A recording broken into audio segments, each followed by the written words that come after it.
Well, hello, everybody. Good morning and welcome in another edition of Longshore McKnight. On the road, both of us this time. I'm at Stivers Ford in Montgomery, where Price sells cars. Barry, once again, in Monroe, Louisiana, where maybe you're going to have to start paying some tax there. You're in Monroe so often. This is my third time I'm here this academic year, but the news is good. Troy baseball wins yesterday over Lamo. I still can't call them that. Over ULM 6-2. Play again tonight at 6 o'clock. The college baseball world really got started last night all the way around.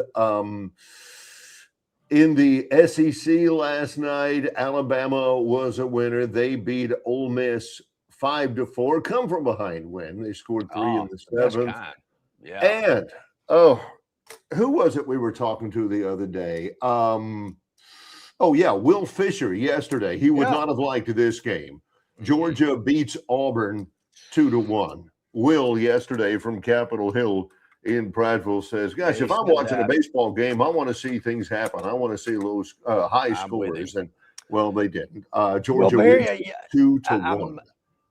I'm glad you brought that up. And I'm going to talk more about that since you brought up Auburn and Georgia. But I have to tell everybody out there that's listening and watching today, get below. That's a key word. Get below employee pricing and save thousands with employee pricing plus at Stivers Ford here in Montgomery. Wait a minute. We know that employees at Stivers get a discount. It happens at a lot of places. You get free subs at Subway if you work there. But you get employee pricing at Stivers. Are you telling me that the general public can get in and get better prices than the employees get? That's right. The month of May, below employee pricing. They call it employee pricing plus here at Stivers. Here's a couple of examples. Up to $20,000 off new 2025 F-150s, up to $10,000 off new 2025 Mustangs, up to $11,000 off new 2025 Broncos, and up to $11,000 off new 2025 Expeditions, or as low as 2.9% APR. And Explorers got those new 2026 models at up to $8,000 off here at Stivers in Montgomery, where Price sells cars, trucks, and SUVs below employee pricing throughout the month of May. Take advantage of it right now here at Stivers. I love it. I love it. That's opportunity knocking, people. Yeah. That's it. All right, so you mentioned Georgia at Auburn. Okay, you know me. I'm channel surfing. I got the NFL schedule release on. I got Jesse Waters on. I got Auburn baseball on. We've been talking about, the PGA Tour. They've got the PGA Championship. We've been talking about NFL schedule release. We now know who's going to be playing who and when in the largest, most successful league in America, not the world, but in America. But of course, we're going to start with the Aubs today. Well, I wasn't, but you brought it up and it triggered my memory. Okay. I might have totally forgotten about this, maybe not even brought it up the whole day, but you mentioned Auburn, Georgia baseball. And I'm a channel scanner. I like to see, I like to go quad box if possible. So I stumble upon this Auburn, Georgia game. And Georgia's pitching. Auburn is at bat. Actually, Georgia turned a double play to get out of an inning when I was watching. I went, gee whiz. Tough for those Auburn baseball players. I know that hurts your feelings. So they're scanning the crowd. And I got to say, looked like a pretty good crowd at Plainsman Park last night. Weather was beautiful. Yeah. Like a nice crowd. But, Barry, I was fixated on this couple that was sitting in the navy blue, like lounge chairs right behind home plate. I guess it's like a Founders Club section or something. Gus and Christie, Eric and Twilito, Lorenzo Diamond, his old lady. Who could it Did not recognize. It looked like some older graduates from years gone by had their Auburn gear on. But there again, you could tell it was a nice section because it looked like lazy boys. They weren't, but they kind of looked like a cushioned, comfortable chair to sit in, which I'd have to have one of those to endure a 9-inning baseball game. But my point, he ain't sitting on a cold aluminum bleacher seat. They showed, it's not like they showed them, but every time they showed the batter, the camera angle caught this couple sitting there behind home plate. And they must have shown them 4 or 5 times in a 2 to 3 minute time frame in which I was watching while this guy was at bat before he hit into a double play. Right. And every time they showed this couple, they're both like this. Oh. They're looking at their phone. Yeah. They're not even paying attention to the game. And I didn't notice it till like the 3rd or 4th time I went, are they going to get off their phone? I mean, they could have done that at home. Well, what are they doing at the ball game for? Got to get a different camera angle. Wasn't a good look. What you're hearing is John scolding people for not paying attention to the baseball game. Well, that is what you just witnessed on your screen, is John telling some people live on this program that, man, you gotta quit that stuff. You gotta pay attention to that baseball game.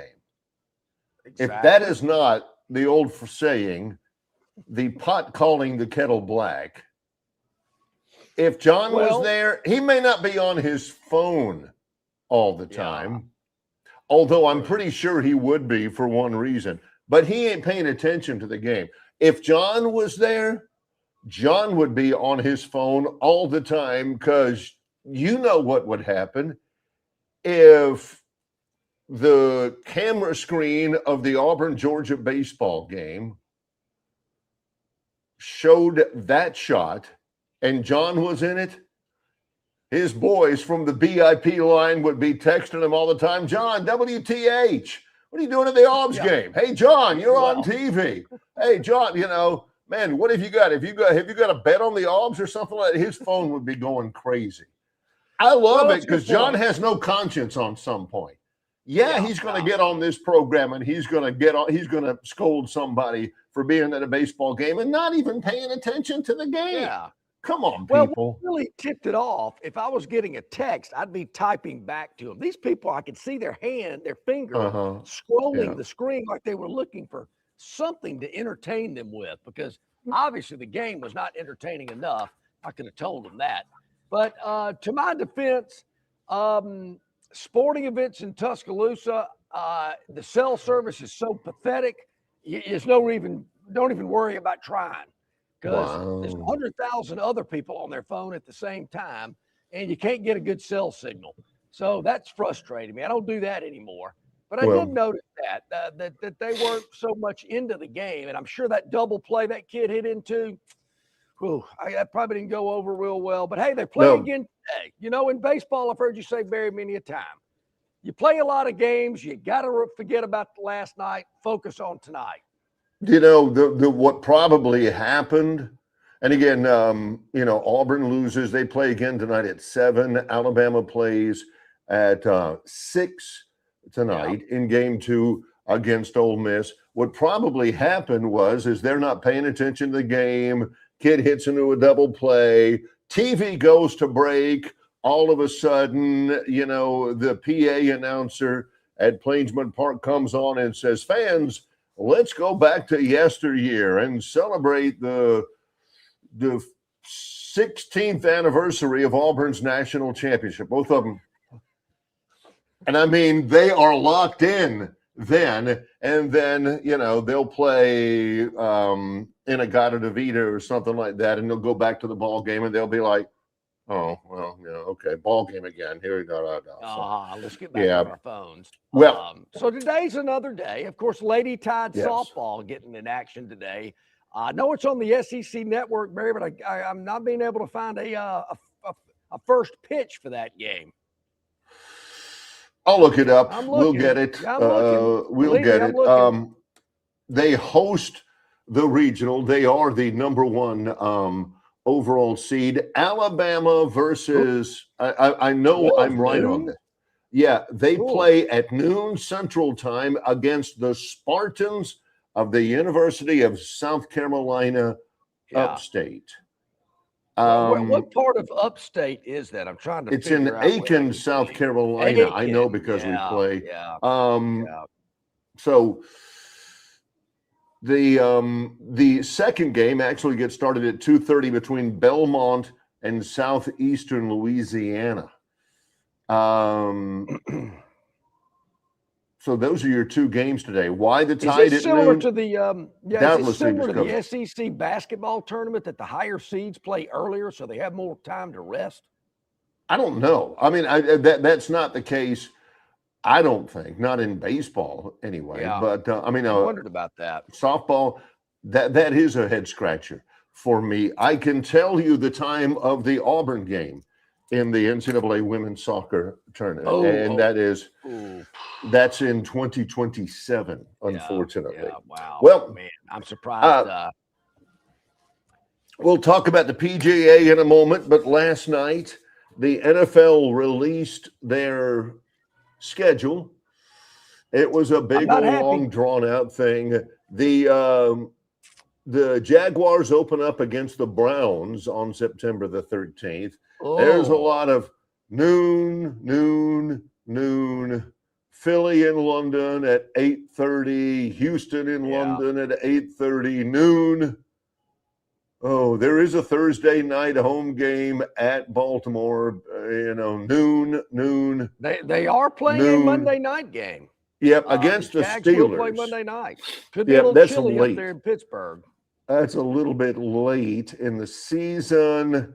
And they do play on week 16 at the Sunday Night Football in America night game on NBC, but it is at the Dallas Cowboys. Yeah. Well, speaking of them, Barry, there are 18 regular season games, I believe. 17 or 18. Maybe it's a 17-game season. 17, yeah. 17-game season. 17. 17 regular season games. And out of 17, Barry, the Dallas Cowboys will play 5 of those regular season games at 12 noon. 5 of them. Only 5. That doesn't seem quite fair to me. That some team that really isn't that good hadn't won a NFC championship game since I can't remember when, Super Bowl, even further back. And they put this team on in prime slots on 12 of their 17 regular season games. Now, I've heard people say before, why is Notre Dame on? Why do they have their own network? They're not any good. I say the same thing about Dallas, and they're not any good. Their quarterback is overhyped and underdelivers, but they seem to put them on as many times as possible. Look at that. First Sunday night game, boom. They're the Cowboys. The next week it's against the Redskins. That's a 325 kick, as is the game after that. Now, we all know how the NFL operates. They are old and stodgy. They're getting better. There's certain things that they do and certain things that are just not done. But the one of the things that they do that drives me crazy is that they will put their highest, most valuable properties on all the time. And those up-and-comers or those also-rans, you can forget about TV exposure. John's right about that. He is dead. Now, there are 5 teams. Again, the rebuilding franchises out there, the NFL says, hey, good luck to you. We hope you have success. That helps us. But we ain't putting you on TV. There are 5 teams that do, to contrast John's point just a moment ago, there are 5 teams in the NFL that are not scheduled to see a single minute of primetime football. Not one. Ooh. John already details the Cowboys. Here. The Jets. Which The is a huge Raiders, market. I'm surprised they won't throw them on there, but that's interesting.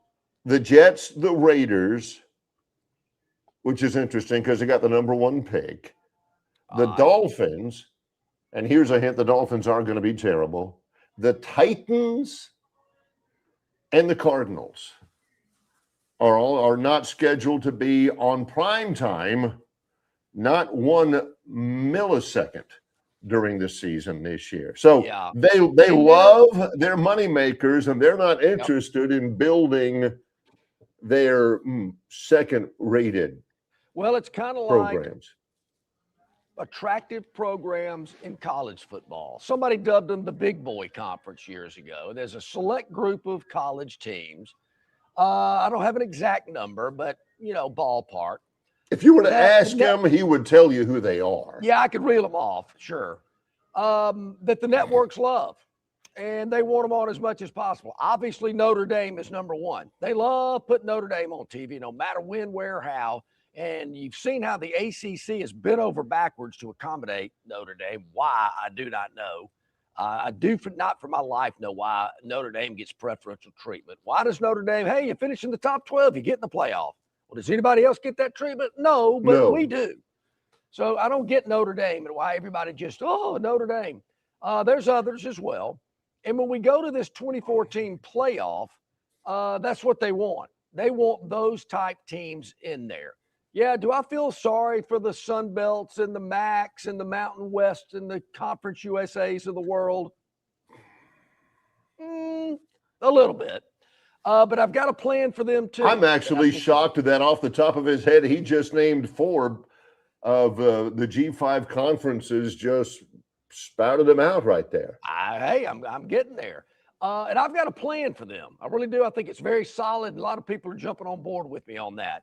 But that's what they want. You're going to see the same 24 teams in college football televised in the prime windows, just like you see the most recognized NFL teams in the prime windows as well. Say it's not fair. I get it. I understand. Hey, how about some Titan love? Don't want it. Don't need it. How about some Browns? Cardinals? Forget it. Not interested. Y'all go over there, play a little game, and have fun. And if you pull out some wins, good for you. A couple upsets, hey, go for it. I'm in. Well, so that's kind of how I see it. The one NFL team, and I'm not a fan of it, the one NFL team that got absolutely screwed are the Arizona Cardinals. The Cardinals, again, they don't have a single primetime game. They're rebuilding. They're going to be terrible. They play in the NFC West, which is all that, Rams, Seahawks, 49ers. Yeah. And they have those 3 teams are taking it all away from them because those 3 are going to be on a lot. Well, yeah, but they also play the Broncos, the Eagles, the Chiefs, the Chargers. Of course, they play 2 games against their division, but they have some pretty good out of division stuff. So here's what they've done with the Cardinals. They've got the toughest schedule in the NFL, I think, and NFL.com has said that as well. And even with all those really tough games, they're not on national primetime TV once. Did they make somebody mad? I wonder about that. If the NFL's like, the NFL is, the Cardinals are to the NFL like NCAA football with Wake Forest. Yeah. You're like, you look at the Cardinals and you say, oh, yeah, I forgot they were a team. And then you got the Titans with a $2 billion stadium opening up, not this year, but next. Right. They better get that team playing better with $75,000 seat licenses that they're asking for up there in Nashville. So maybe their day is coming. All right, when we come back, yeah, you're right. I got to go through the Saints schedule because there's some parts of that I'm not real happy about either that we'll get to. Some things I do like, but there's a few that I don't, and we'll touch on that. Also, I mentioned yesterday, Rodney Orr kind of really got me thinking, Barry, about non-conference schedules in the future. Who will teams be playing? And then who's mixed in your conference schedule? I think we've kind of overlooked that. I know I have when, oh man, got to play Ohio State, got to play Notre Dame, got to play Miami. Oh yeah, who else we playing in the league that year? Ooh, we got Tennessee on the road that year. Maybe let's not play. Rodney actually said if it was up to me, he might not play that Ohio State game. And you could hear the sound of John's heart breaking. Yeah. What? I said, Rodney, I got to play that one. So we're going to go. There's some interesting things about that I've uncovered I want to get into as well. But look what we've uncovered here at Stivers in Montgomery. Stivers Ford, where price sells cars. Get below employee pricing and save thousands with employee pricing plus here at Stivers. Up to 20 grand off new 2025 F-150s, up to 10 grand off new 2025 Mustangs, up to 11 grand off new 2025 Broncos, and up to 11 grand off new 2025 Expeditions, or as low as 2.9% APR. New 2026 Explorers, up to 8 grand off. It's all here where price sells cars, trucks, and SUVs. Stivers Ford in Montgomery. He is there. I am in Monroe, Louisiana, and we have begun our Friday live show of Longshore McKnight in association with Yellowhammer News, presented by Bud Light.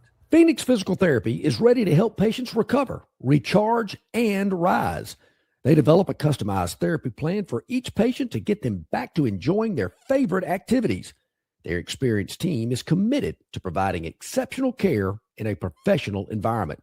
Whether you're looking to prevent or treat an injury, recover from a recent illness, or recuperate from surgery, schedule an appointment with one of their clinics and take advantage of physical therapy, athletic training, workers' comp, and employer solution services.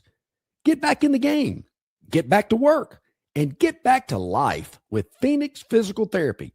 To find a location near you and to schedule an appointment, go to phoenixphysicaltherapy.com. That's phoenixphysicaltherapy.com. Hey, where's the beer guy? Bud Light here? You get a Bud Light? Bud Light? I'm here, Bud Light. Bud Light here? Bud Light here? Bud Light here?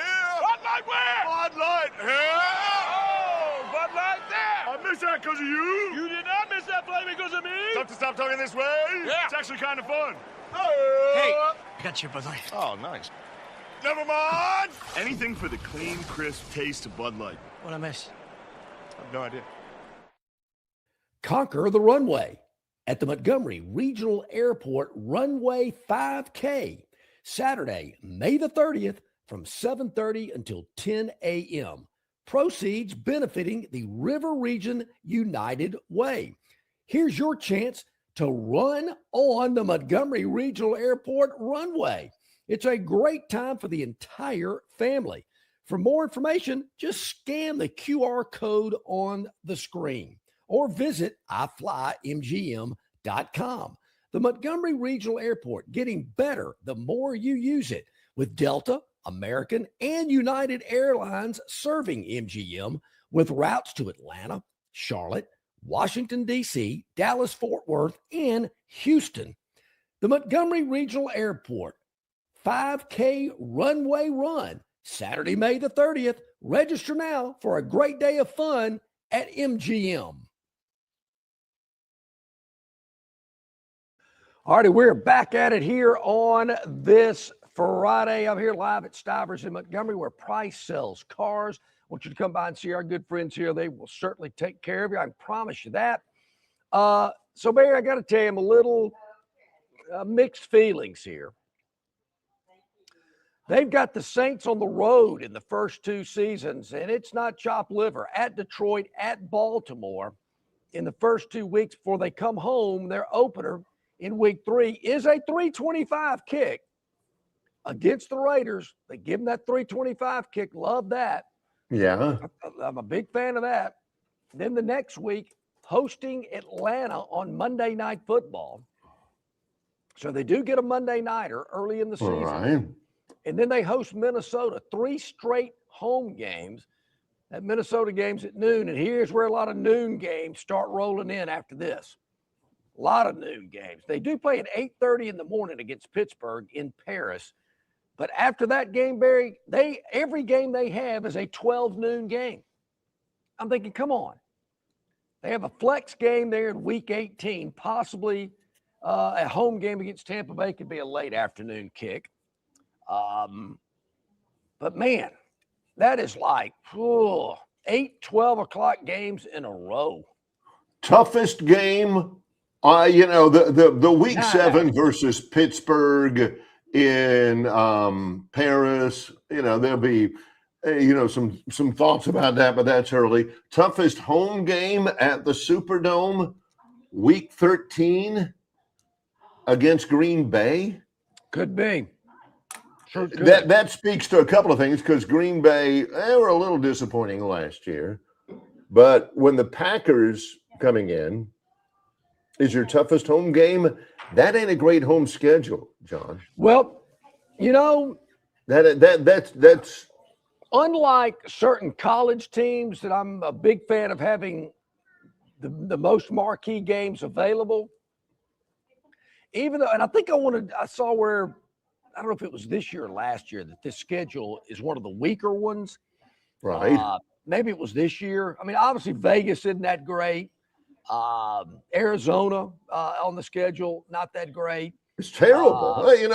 Listen to John couch these terms, and they're not that great. Cleveland, they stink. They're awful. Playing Cleveland. I mean, looks like they got a pretty good schedule, I will have to admit. And maybe in turn, we're going to give you a manageable schedule, but the majority of your games are going to be at 12 noon. I believe they have 13 of their 17 games at noon. 1, 2, 3. Yeah, I see 3 that aren't. Aren't. Yeah. So Paris don't count. That. Yeah. So I think it's manageable. I do. I mean, Vegas, Cleveland, Arizona, the Natty. Okay. I just don't like all the 12 o'clock games. I would have thought the Green Bay game would have been I don't know why they don't have flex schedules. It's just like the last 2 weeks. I mean, why not try to do it all year? I mean, why you got to tie me down? I don't know. I don't get it. But yeah, you got to make your plans. That's why people won't buy tickets, won't buy as many tickets if they don't know. Well, all right, you want me to buy 4? You want me to buy 4 season tickets? Yeah. I don't even know when the November 13th game is going to be. I may have plans and stuff. That's the reason. Exactly why. Right. Well, so it's tough. And looking at an opportunity to maybe see a game in person, going to be tough. That home schedule not really fitting my my social calendar. So I don't know. It's going to be tough on this year. But the same. I went through the Thursday night, the Sunday night, the Monday night. It's a lot of the same. A lot of the same. I like the NFL talk on there. Getting text to tell John to get in the middle of the screen, but I'm done fighting that battle. When I go off the live screen and I'm looking at the schedule, I'm not really paying attention because I'm looking more at the schedule than I am at myself. I don't notice it very much because I've worked with John so many times and he's never still. So that happens. But we're talking a little NFL. Ty says, I don't think the Bucs are going to win many games without Evans, Mike Evans. Bob from Pike Road says, Ty, Emeka Egbuka is really good. Second-year wide receiver. That's very smart. That's exactly right. He kind of gets lost. How did he spell that correctly? That's impressive. Ty says, yeah, he was great last season. Hoping for great things for him this year, too. The wide receiver from Oregon that played at Troy is good, too, but small. That's Tez Johnson, who I know Tez. He's a great kid. He is a really good wide receiver. I would say if he was 190 pounds, he'd be one of the top 6 most talented wide receivers. Unfortunately, he's about 155 pounds, so he gets around a little bit. How does that work in the NFL, being 155 pounds? That's pretty rough. Number one, it's hard to get those 50-50 balls against those 215-pound safeties and their 200-pound corners. Number two, they can knock you off your route a little bit easier as well. But love the football talk out there. By the way, the first exhibition game of the year, Jags and the Saints. Not going to be able to tell you a dang thing because and I want to say you never know they who seem to play a lot of in the preseason. I know the Saints and the Texans would play a lot. I think the Well- Rams are the other preseason game. And did I miss something? I know there'd been a lot of talk about it, but do we only have 2 preseason games in the NFL now? It used to be 4. No, I don't think it's not 4 anymore. I just see 2 listed. Let me take a look. I have the Jag schedule up on Yeah, my screen, and I switched it to no, there's 3. I've got 3. The Jags play in the Dome to open up the preseason. Then they're at home against the Panthers and at home against the Bucks.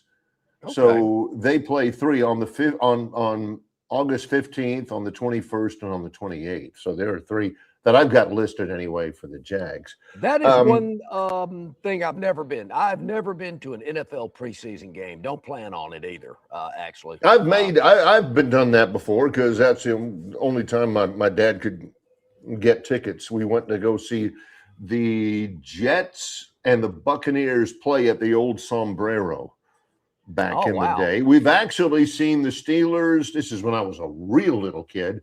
The Steelers play the Dolphins in Miami. And I want to say my dad took me to a Bears-Falcons game when I was tiny, when they played at Grant Field.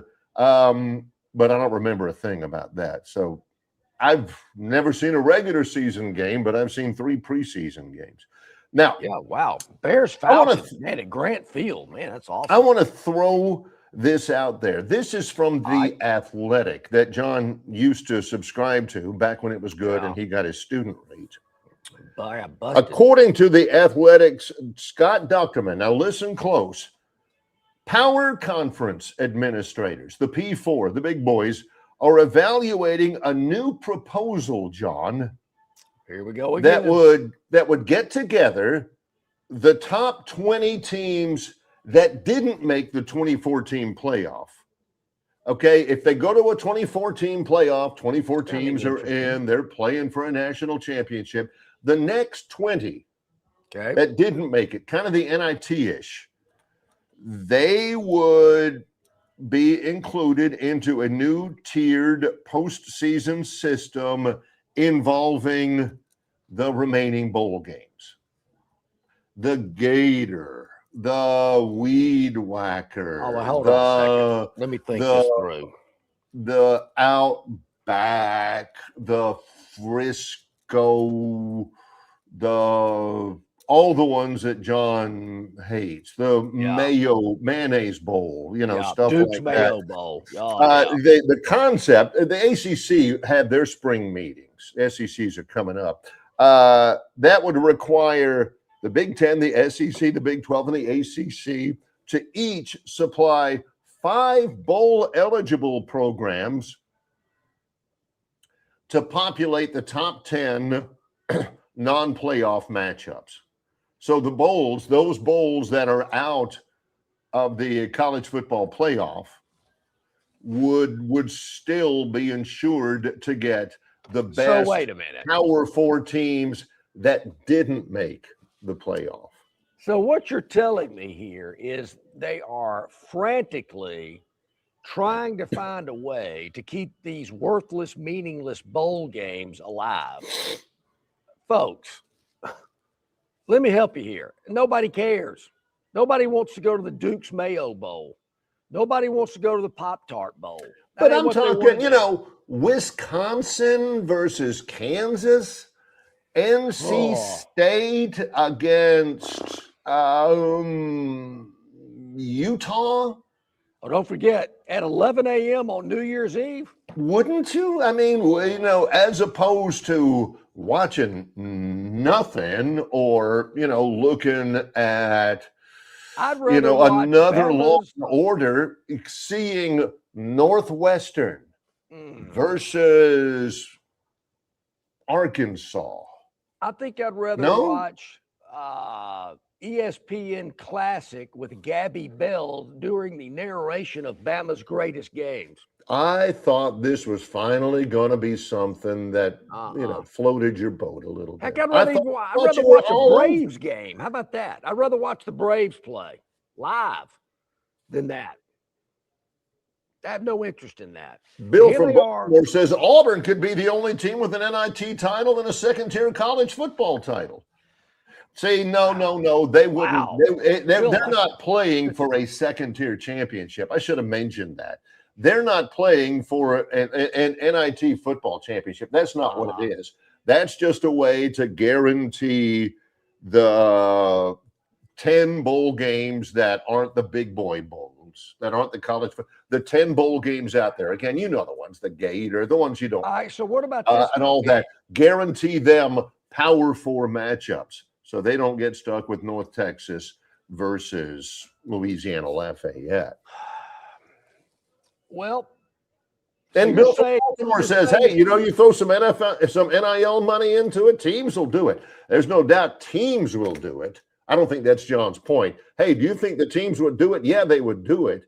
John is saying, ain't nobody going to care. What about, though? All right, so this is based on staying at 12 teams. No. This is a 24-team playoff. And then they're going to add 20 more teams to just play in these other games? Yeah, the top 20 teams remaining that don't make the college football playoff. From 25 by whatever to 45, hypothetically. The 25th through 45th ranked teams. Correct. However you rank them, because nobody has a top 45. All right, but there again, what if La Tech, Miami of Ohio were in the top 45? They're going to go to one of these games. I'm not sure the bowl reps would want that matchup or the TV networks. But this is what he's saying is that the Big Ten would have to give you 5 bowl eligible programs that didn't make the playoff. The SEC would too, the Big Ten and the ACC. The way he's proposing it is that all of it's Power 4.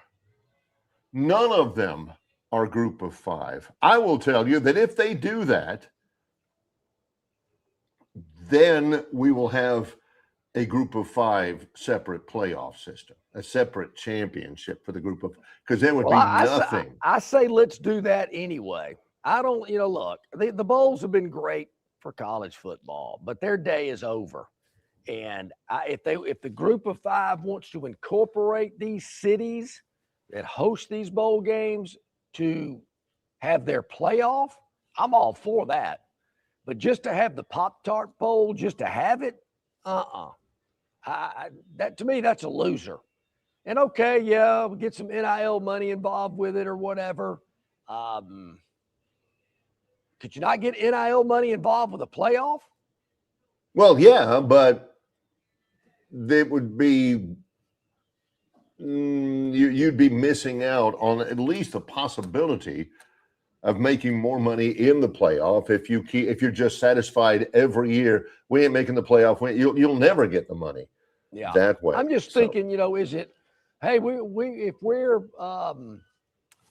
Miami of Ohio and have a chance to go to the Pop-Tart Bowl and every player gets $10,000, that's pretty attractive to our roster. Well, what about a playoff to win a national championship in a Group of 5 setting? Well, yeah, that sounds all fine and dandy, but if our players can make money, they might be more willing to do that than play for a title. It's so foreign to me because despite what he says, I'm only about 13, 14 months older than John is. And we both grew up huge college football fans, huge SEC fans. And to hear John say now, you want to have a Pop-Tarts Bowl just to have it? When the bowl system used to be like that all the way around all the time for everybody, all of our childhood. It was okay with John then. Hey, if Alabama plays Nebraska in this game, they could maybe, if other things break, be awarded a mythical national championship. That doesn't sound like a bunch. You Now know, it's still hey, we got, bothered wait a me. minute. All those games back Yeah. in the day were just to have it. Now John's saying, wait a minute, Well, they're going to have a bowl couple game of just to things play here. football? And I've mentioned this Oh. before. When we were growing up, there were like 10 bowl games. There weren't 40. So I think they've diluted what making a bowl game is all about. It was a reward for a good season. You went on to play another really good team, and Coach Bryant and other people got together and figured out who was going where to line it up to win the title. Coach Bryant and other people would get together so Coach Bryant could tell them where they were going. And it was about 10 games. It was all around New Year's. We didn't have bowl games before Christmas. You had the Liberty Bowl on the 27th or 28th. You had the Sun Bowl, and I'm trying to think of some other, maybe the Peach Bowl was back then too. Astro Blue Bonnet, yeah. You didn't have bowl games out west. You didn't have them up at baseball stadiums in the Northeast. It was around the South because that's where people wanted to come because the weather was better. And we had about 10 of them, and it was a big deal. And if you went 7-4, you weren't going to a bowl game. Sorry, hate it for you, but you weren't. And this business now, well, we're going to let some 5 and 7 teams get into bowl games. Come on. What kind of reward is that? So they've diluted what the bowl system originally was all about. Too many games. So there again, we don't need to keep the Pop-Tart Bowl or the Weed Whacker Bowl or the Duke's Mayo Bowl. Just have a group of 5 playoff. I got to think there's some network, whether it's, ESPN2 or FS1, would broadcast a group of 5 now college football playoff. And I could think you could get enough markets involved that would be interested in wanting to host some of these quarter and semifinal games. I still think the group of 5 needs to play at home a couple of weeks, similar to what they're proposing in the Power 4. I got to salute John for that. I do. That's about 4 minutes of John expounding. It's like listening to John expound on, well, see, I think Latvia should get out of the European Economic Union. I don't think having the euro benefits the Latvian economy. John just spent 4 or 5 minutes talking about the old bowl system with the secondary bowls and talking about a group of 5 playoff system, making some very well thought out logical points. And he couldn't give 2 toots about it in real life, just like the Latvian economy. John just spent 4 minutes talking about something he doesn't care about, that he ain't watching now, that if they adopt his proposal, he ain't watching it in the future. But his concise, his insightful, his logical approach to that over something he would not walk across the street to attend is pretty impressive. You know, Barry, it's like, say, for instance, hey, I'm all for building that new bridge. It's going to make traffic easier, going to make it faster to get down to the beach or whatever. Yeah. Now, I'm not ever going to use it, but hey, I think it's a great idea. Go for it. The people that do use it, I think it's going to be great for you guys. I think you'll enjoy it, but I'm not going across that bridge. I mean, I can't say I'm going to watch a ton of group of 5 playoff action. And I'll certainly see what Troy's doing. I'll see if somebody's beating UAB. John says, hang on, wait a minute. Wow, North Texas is an 11.5-point dog. He'd look into it there. Could look into it there, yeah. But he ain't watching a game. He's checking his phone the next day. Oh, they covered. Hey, all right. So I might see a little bit of it, but I will say this. I'm going to be apt to watch more group of 5 playoff action than I am regular season. I don't watch a lot of Tuesday night action. I just don't. I might scan it and get a score, but I'm not going to sit there and divulge a long period of time with it. I believe I would in a play. I'm a playoff guy. I mean, like the NBA. I'm watching a heck of a more NBA playoff than I am regular season. Yes. Yeah. So that's kind of my. I think the bridge analogies. Hey, I'm all for the bridge. Go ahead and If build somebody that can get bridge. some help on it, sure, I guess that's better than a I finger just in don't the see eye. myself crossing that bridge very often. But let's be honest, when John says, I'm more apt to watch a group of 5 playoff game than I am, watching the weed. That's a difference between like 45 seconds of it and 2.5 minutes of it. That's all he's talking about. He ain't sitting there in the fourth quarter saying, man, I can't believe that offense has made the adjustments they made at halftime. I'm used to watching a team that doesn't make any adjustments at halftime. I really like what's going on with Northern Illinois here. Yeah. I think they're building into maybe a comeback in the fourth quarter. So my deal that would be not adjustments, but my comment would be this team is pathetic. I cannot believe they're even playing in this game. It looks like they've given up. I mean, this coach, and he's involved. He's not engaged. Yeah. I mean, these players are done with. How in the hell they're starting this guy quarterback's a miracle to me. I could play better than that guy. That's how I analyze a game. That's true. That's all true. Well, let's take a break. We've got more to come here in just a moment. A little bit late as we went off on that. That's okay. It's Longshore and McKnight in association with Yellowhammer News, presented by Bud Light.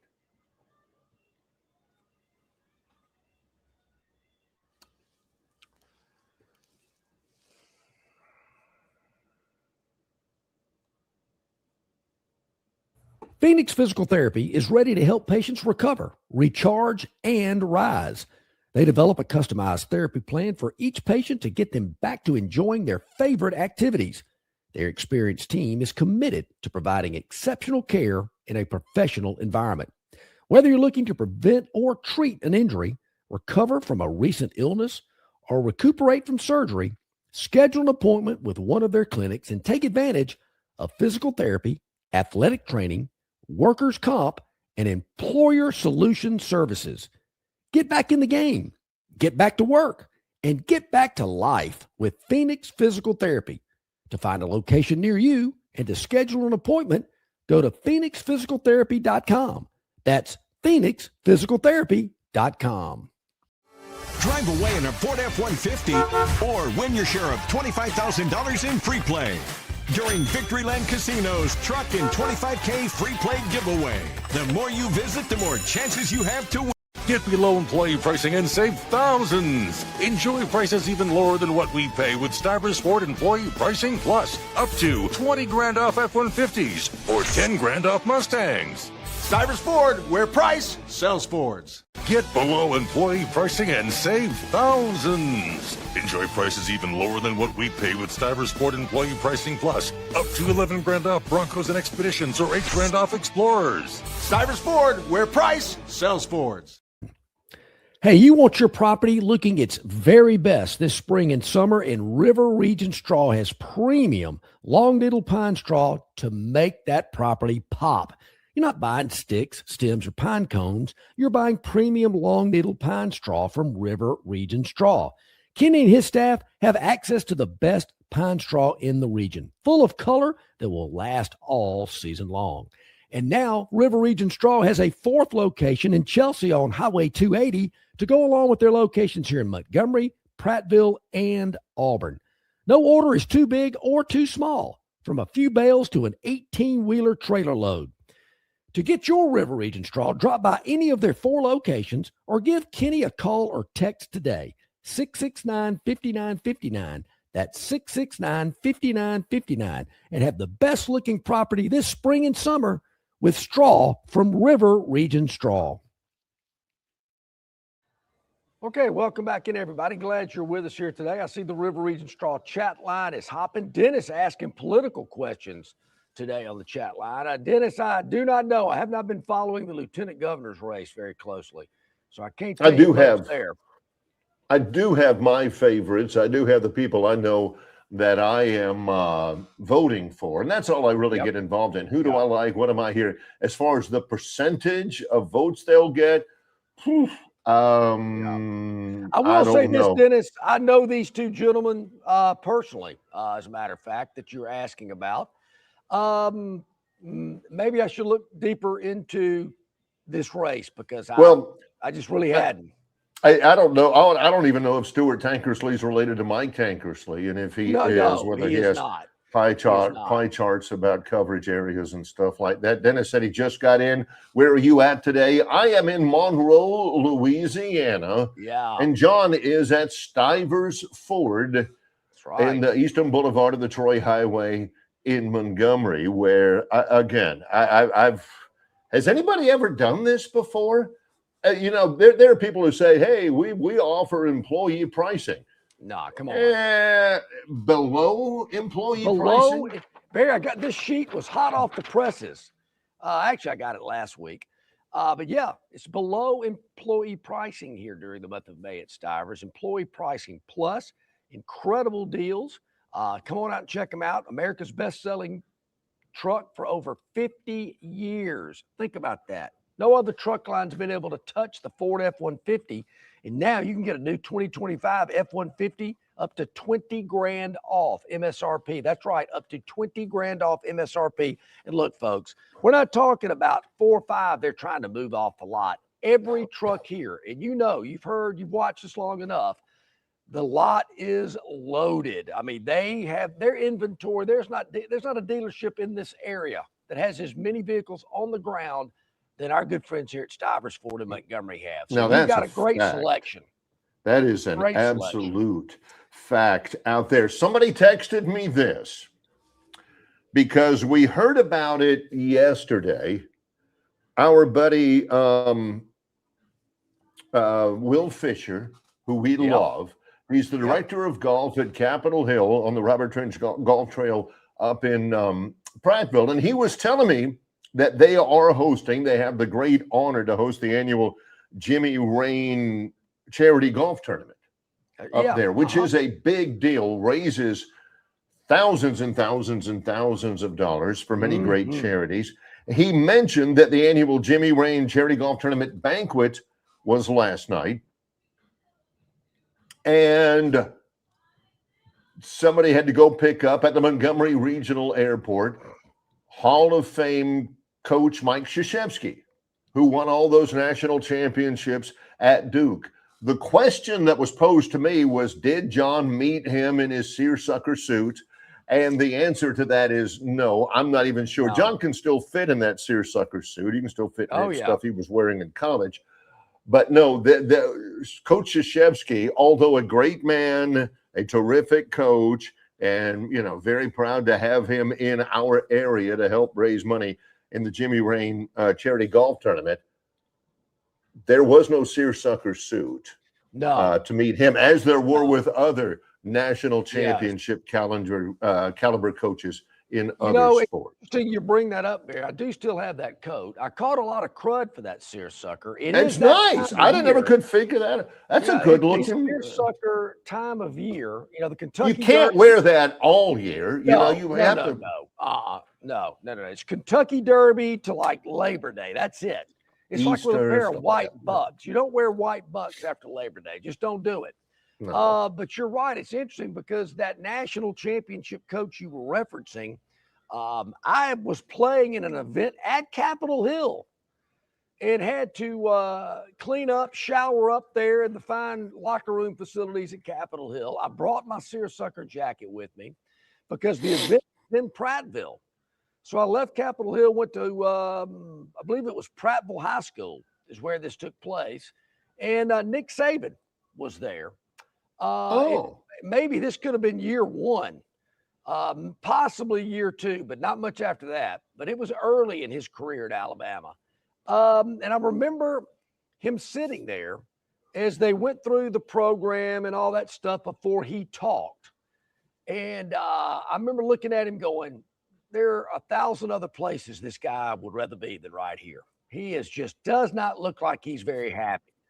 But I will say, once he got to the podium and it was time for him to speak, he gave a great talk, great speech, 30 minutes or so, very engaged, came across extremely well. Sure. And shook a few hands and moved on. So, yeah, there was a little Capitol Hill reference in my little deal with a national championship coach as well. And the story of the seersucker suit. Yes, which will live in infamy. We do have to catch up. One more break in this hour. We got a little lengthy in the last one. Let's take a time out, and we'll get started with our second live hour here. It's Longshore and McKnight in association with Yellowhammer News, presented by Bud Light. The Bush Guide, cold and smooth survival skills. If you encounter one wolf, chances are there's a pack nearby. Fortunately, the same applies to beer. Head for the mountains of Bush. The Bush Guide, cold and smooth survival skills. To avoid going in circles, make note of recognizable landmarks, like that. What's wrong with going in circles? Different circles, Ross. Okay. Head for the mountains. All right, man, grab a Budweiser and take a knee. It is the best time of the year. It's baseball season. That means sunshine. It means behind-the-back peanut tosses. And it means sharing some cold, frosty Budweisers with your boys. Because there's nothing more American than watching America's game with America's beer. So let me ask you something. Are you ready to bring your A game? Are you ready to cheer every frozen rope down the line and amazing catch at the warning track? Are you ready for pitcher's duels and slugfests? Tell me, are you ready for the thrill of an incredible walk-off victory? I can't hear you. Are you ready for Budweiser and baseball? Then get on your feet, raise an ice-cold Bud, and let's make this season larger than life. Great times are waiting. Get some Bud! Enjoy responsibly. Budweiser Beer, Anheuser-Busch, St. Louis, Missouri. At Dixie Overhead Door, we specialize in top-quality garage door solutions for homes across Alabama and Georgia. In need of a garage door repair or a brand new garage door installation, our expert team delivers fast, reliable service with local expertise that you can trust, providing customized solutions and exceptional care every step of the way. Visit us today at DixieOverheadDoor.com and experience the Dixie difference.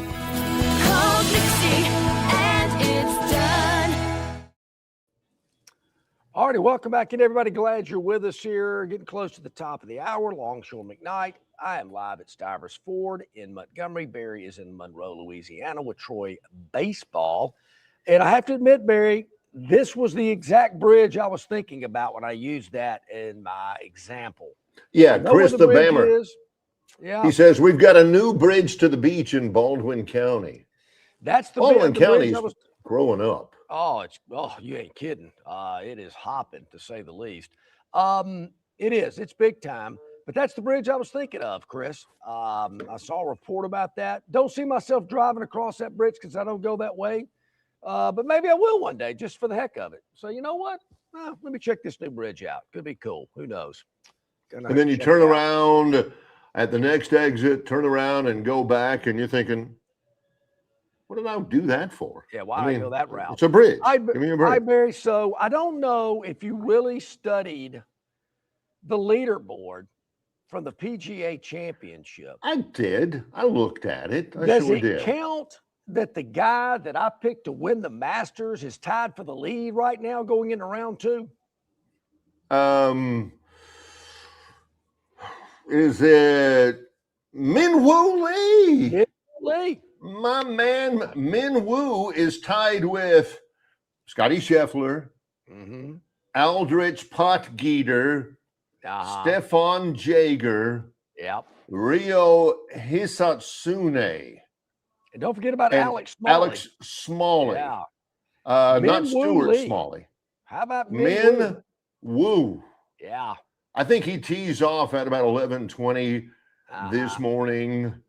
That's right. No, it does not count. Anybody going to be paying attention to him because nobody knows Min-Woo. I was trying to make sense. I got in early and I was looking back at some of the picks from the Range Pro to see how some of that head-to-head stuff worked out. I couldn't figure it out. Range Pro, you got to make it easy for the non-betting public. And if you have a couple for today, you can serve those up as well here on the program. That wouldn't be bad. JT won. He's 2 back. He was 1 under. He kind of got going there for a minute. I was expecting to see a little bit more out of him, defending, of course, former PGA champion himself. And this is Jordan Spieth is a guy I've been looking at because this is the only major that he hasn't won. That's right. We could win Not the bad. Grand Slam. Not bad. 1 under.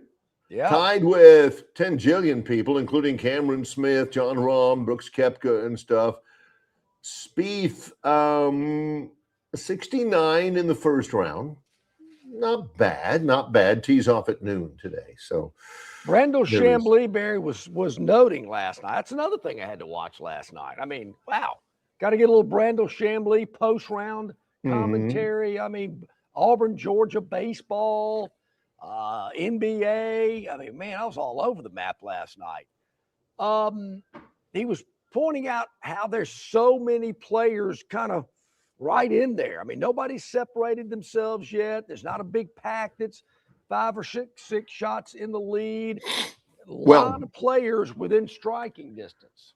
The funny thing I thought, and I didn't watch it. I'm on the road. I've got games. I'm probably wouldn't watch the opening round anyway. But the early chatter was that Aronimink is easy. You know, they're going to really go low and all of this, and they really didn't. John mentioned it's a par 70. You know, the course is going to play soft. You know, strategy off the tee. You're not going to, you can just bomb it or whatever. Well, no. Just 32 out of the 156 players. And again, it's the only major where there are no amateurs. They're all pros. Yeah. Just 32 of 156 were under par after round 1. And it's not going to change. The greens are pretty tough. Yeah, here's what these guys the are pins have to figure out. Who got high and decided the pin placement? Who placed the pins and they were drunk? Yeah. What the heck? One of the things about a Donald Ross design, he was famous for having greens that went from back to front, you know, kind of at a slope like that. Right. So guys are hitting a lot of shots into these greens and the ball's hitting and spinning back off the green.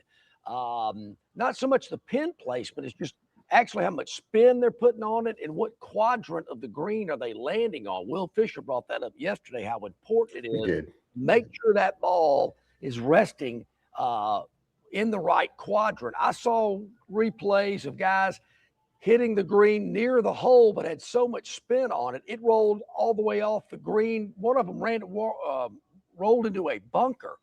I mean, at one point, the guy's 3 feet from the hole, and next thing he's hitting it out of a bunker, which resulted in several bogeys for players that I saw that happen to. Another thing, my man Smiley Kaufman, I love his on-course reporting. This is a great feature. I mentioned it at Augusta. They did it with JT walking down the fairway in a practice round, but yesterday they had Smiley on the course after play had completed, and he's talking about, because they had shown a lot of examples, several of these fairways, they say they're generous, I guess, but there's so much movement in the fairways that if you hit it in the wrong part of the fairway, it'll dart down a hill and roll into the rough. It will dart one way to the left or right because of the mounding that's in the fairways. And he was giving some examples of guys that hit it toward the right side of the fairway, but it rolled all the way through the fairway into the rough on the left-hand side. And there's no first cut, second cut. It's fairway and rough. So, I mean, you're in rough this deep, you know, when you get off the fairway. So he drops a ball into the rough where I think John Rahm had hit a tee ball. Ooh. And this is live TV. This guy's been walking around demonstrating what's been going on, drops a ball from 124 yards out on live TV at dusk. It hits it up there to about 6 feet. And I'm thinking, you talking about pressure. I mean, here you are describing what's been going on, what these pros have had to deal with all day. You drop a ball not even taking a swing. This is your first swing, probably in about, I don't know, maybe an hour or so. Maybe you hit a few before you went out there. And I'm thinking, hit it fat, skull it. I mean, he knocks it up there about 6 feet. I'm thinking, now that's pressure. I hate people like that. Here's what I like. Here's what I get out of the story. And people have asked me this because John, who knows, but John is a Smiley Kaufman guy. Yeah, I love that John guy. likes old Smiley. No, that is not his nickname. Somebody named him Smiley. I mean, his name, it's not spelled like smiley face or anything. It's Smyle. It's his middle name. And I researched it. His name is Carter Smiley Kaufman. His middle name is a tribute to his grandmother's cousin. Man? Good to see you. My man, Sean Blue. Hey! Sean says took care of hello. me. Hey! Yeah, outstanding. But his grandmother's cousin was once a captain on the football team at Georgia Tech. Yeah. So his name is Smiley Gebhardt. So Smiley Kaufman, dude, that's his real name. The man's name's Smiley. Grew up in Vestavia or Hoover. Yeah, he grew up in Vestavia Hills. Yeah. And played college golf at LSU. I don't know if I'd do that. I mean, if my name was Smiley, as soon as I got to be old enough to be teased at elementary school, I'd have to sit down with mom and dad and Barry, say, I know, can you start calling me Ace or Zeke or something like that?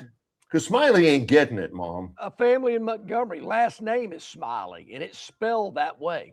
And so when I saw the spelling, I said, yeah, this is some family name. It's not, hey, that's cute. But I know a guy named Bunny. I know a guy named Happy. I know a guy named Welcome. Well, who are you, Snow White? Yeah. I mean, come on. I know a lot of folks with interesting names. I know I'm missing a few. If you know some others, hit us up on the chat line. But, I did know of a kid when I was growing up. He didn't live in my town, but I knew it was somebody's cousin's brother. His name was Fairley. The tragedy there is that his last name is Gay. Like Gay Street. That's a tough name for a kid. No kidding. My first grade teacher was named Miss Gay. I can remember my first. Do you remember your first grade teacher? No. Kelly does. Kelly remembers hers. Well, that wasn't that long ago for Kelly. I went to so many. That's my problem. That wasn't long ago for you, Kelly. You can see it's if you to remember. My problem is my memory's decent, but I went to a jillion schools. So I can't tell you who like my sixth I think it was Miss grade teacher D'Alessandro. I think I can remember my first grade teacher. Yeah. Yeah. John's memory is like that. John earlier kind of showed off by popping off the names of 4 group of 5 conferences back to back to back to back. And I was just about done there. I said, we can't get any better on the show than that. I'm thinking what has just happened.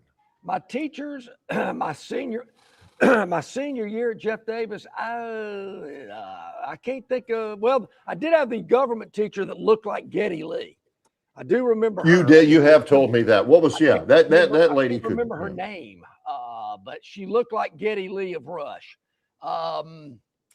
Who else did I have as a teacher? And then I can remember a few teachers at Alabama. My first go round, I had a business law teacher that let the students smoke in class because he smoked. But I can't remember his name. My anthropology teacher in Tinhor, that's the building. He was from Africa. I'll never forget it. But I can't remember his name. See, and that's how John's memory works. He remembers dude with vertigo, teacher from Africa, I remember one. Professor Katz. Teacher Geddy Lee. He was my TV workshop teacher, TV production in the communications building. He wore tweed jackets and earth shoes in the middle of the summer. It's 100 degrees. I do remember that guy. Only other person I've ever known to do something like that was Cecil Hurt. I loved Cecil. This guy was from Pennsylvania. He had taught at Penn State before he came to Tuscaloosa to teach. So, yeah, I can remember a few, but it's amazing you do remember your first grade teacher. Yeah. I wonder how we got off yeah. on that. All right. So, Yeah, Barry, we I were talking mentioned- about Smiley Kaufman. Yes. Yeah. He does a podcast as well, Barry. It's really good. Yeah. I mean, Smiley he does. still plays. He's still a top level player. So He does. He's good. I highly recommend you check him out when you're not checking out Longshore McKnight. All right. So, Rodney Orr brought this up yesterday. And when he did, I kind of went, didn't really think about it like that. And I'm going to, as I like to do, Barry, I like to start off and talk about Auburn first, if that's of okay. course. Yeah. And not only is that okay, that's usually the standard approach. Yeah, sure. Okay. So Auburn in 2027, that is a mere year and 4 months away. Correct. We'll Yes. go to South Bend, Indiana to play Notre Dame. That is after they open up at home against Middle Tennessee and Austin P before they go to South Bend. Also, that Saturday, September 25th that's at true. Notre Dame. That's true.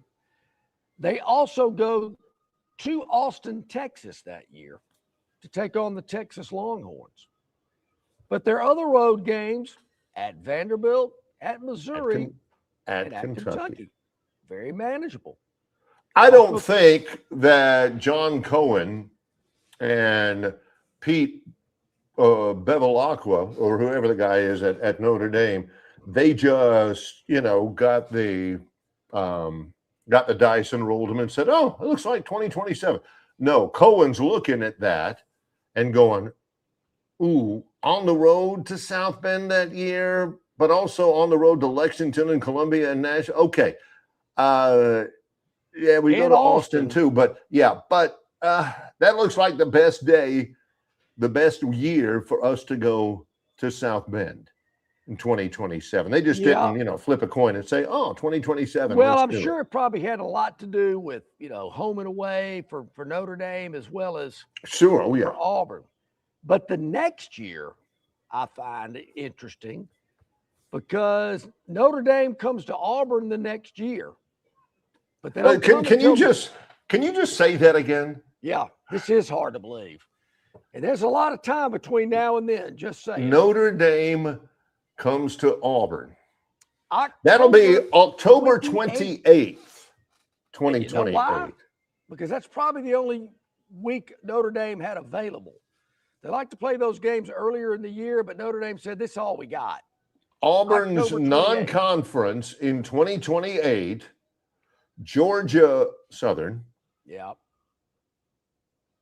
North Alabama. And Notre Dame. Notre Dame. But not only is Notre Dame on the schedule, but Auburn is at Florida, at Georgia, at LSU. And, oh, by the way, at Alabama. So at Arkansas. Them too. Auburn's road conference schedule, 5 road conference games. Got Tennessee at home, Ole Miss at home. They do get Vandy and Mississippi State. Good for them. But man, that is a tough slate there. That is an athletic director's dream. Tennessee will sell some tickets. What else? What else sells tickets on that home season ticket package? And I do like let's get Notre Dame. That's the year we need. There is no question that if you're going to play Notre Dame at home, you have got to do it. Got to do it on that year, that every other year deal where you play at Alabama and at Georgia, because you ain't selling those tickets at home. You've got to have something to draw, and Notre Dame fits right in there. And Barry, I like the fact that they're playing Notre Dame in Auburn later in the season. I know we get caught up in all this, got to play them in the first week or two of the year and get it over with. No, let's play that game in late October.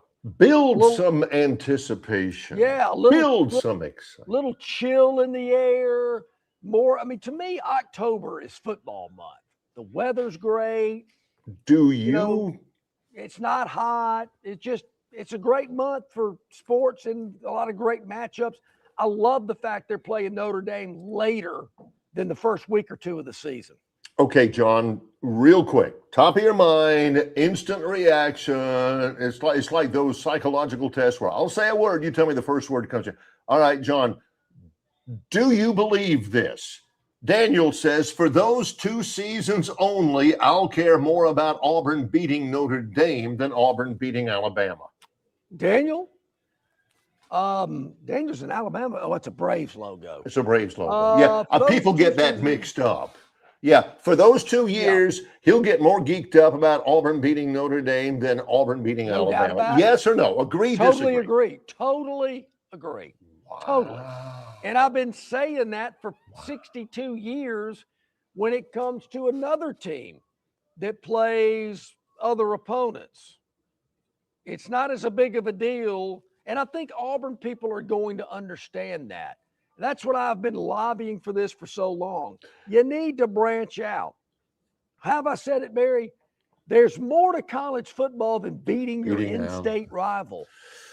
And Auburn is going to be able to experience that 2 years in a row. Daniel, yes, I totally agree with that. I'm in your corner, and I think it's a good thing to not be just so obsessed with one program. This gives you an opportunity to branch out and get a good feeling of beating the most recognized college football program on the planet. This is John. If you're sensing this is John saying, Auburn fans, you'll understand once you get to play them. You'll be able to understand why it's so important to beat them, like we Alabama fans have understood for years and years now. We've got so much in common, but you haven't really haven't really figured out just the importance of the Notre Dame game. Of course, we at Alabama, it's old hat and everything like that. We honestly think that you'll be better for this experience, Auburn. We certainly at Alabama have gained a certain amount from that association ourselves. Now you'll know what we're talking about. Ty, I am so glad, Barry, that you explained it that way to our listening audience. I couldn't have said it better. There are so many. Think it has more oomph coming from you to hear people hear that. Because you'll finally be able to understand all those years that we have competed against them. Now you'll get a little bit more of a sense. Ty says, I went to the Sugar Bowl when Florida played Notre Dame. The Notre Dame fans were all chanting something to the effect of, you'll be working for us. Notre Dame fans have a high opinion of themselves. Chris the Bammer says, they're a-holes, Ty. Okay, all right. Cut to the chase for us there, Chris. Why not? Hey, Ohio State fans are like that too, folks. I've seen some very unruly Ohio State fans. Texas in my day. fans, But, I think that's a Alabama great post, Barry. And I'm so glad to hear Daniel say that. Look, Auburn will be whipped up into a frenzy the season. Well, next year, Notre Dame going to South Bend. I mean, there'll be people flocking to get to that game. Auburn fans never been there. Look, you remember when Georgia played up there a couple of years ago? Oh, that was huge. Georgia fans couldn't get up there quick enough, buying every ticket they could get on charters. Total Sports Travel is going to have a great package. We'll let you know all about it when Auburn goes up there to South Bend. But I'm telling you, Auburn fans will do whatever they can to get to South Bend. And the next year, when they come to Auburn, Alabama game, what? Doesn't matter. Don't care. Well, when do we play them? Are they making us play Alabama this year? Is this something the legislature's rammed down our throat? I mean, I don't know if they'll go that far, but the Notre Dame game in Auburn in 28 will be without doubt, the most important, the most anticipated, the most electric game at Jordan-Hare Stadium for that entire year. And finally, some commonality when you know, the Bama fans sit around with their brandy snifters, and the Auburn guy comes over and he says, you know, you guys were right. Playing Notre Dame is really cool. And they're like, well, yeah, certainly I remember, you know, that fabled game, the Cornelius Bennett game, or, you know, oh my gosh, some of the old guys still speak in hushed reverential tones about Mike Dubose almost sacking Tom Clements in the end zone. That was in Tulane Stadium, Barry. That was the old Sugar Bowl. That was just before all the Superdome. But see, there's all these different contexts. And you've played them too? Oh, Purdue plays them. I noticed Northern Illinois played them. Now Auburn? Oh, good for you. You say you liked it?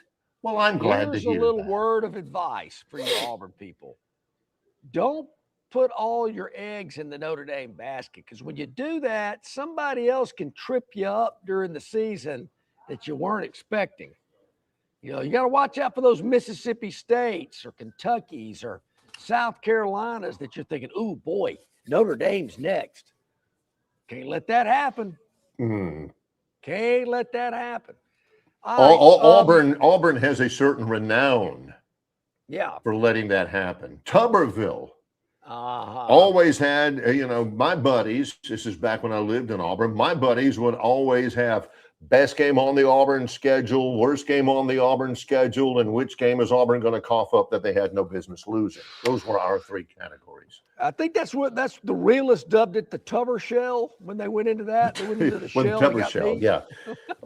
So, all right, so when we come back, Barry, I know we got the Daily Dog, but I also going to examine Bama's 27-28 schedule, because it might be in parallel with Auburn's in terms of, well, I really didn't pay attention to who else we were playing that year. I'm just worried about Ohio State.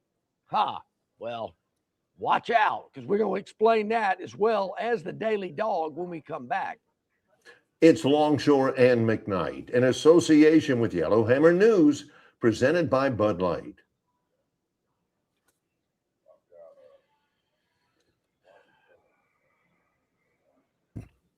Hey, you want your property looking its very best this spring and summer, and River Region Straw has premium long needle pine straw to make that property pop. You're not buying sticks, stems, or pine cones. You're buying premium long needle pine straw from River Region Straw.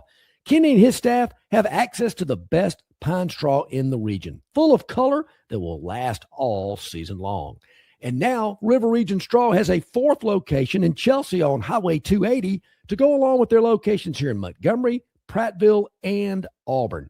No order is too big or too small, from a few bales to an 18-wheeler trailer load. To get your River Region Straw, drop by any of their four locations or give Kenny a call or text today, 669-5959. That's 669-5959, and have the best-looking property this spring and summer with straw from River Region Straw. Known by avid golfers as one of the most beautiful and challenging stops on the Robert Trent Jones Golf Trail, Cambrian Ridge in Greenville lies just 40 miles from Montgomery. It is well worth the ride for any golfer looking for 27 holes of jaw-dropping golf. The greens have been redesigned to accommodate the higher green speeds associated with their installation of the latest generation of ultra-dwarf Bermuda grass. Cambrian Ridge offers a fully stocked pro shop with all the latest equipment and apparel. Great food and beverages in the clubhouse can be enjoyed both before and after your round.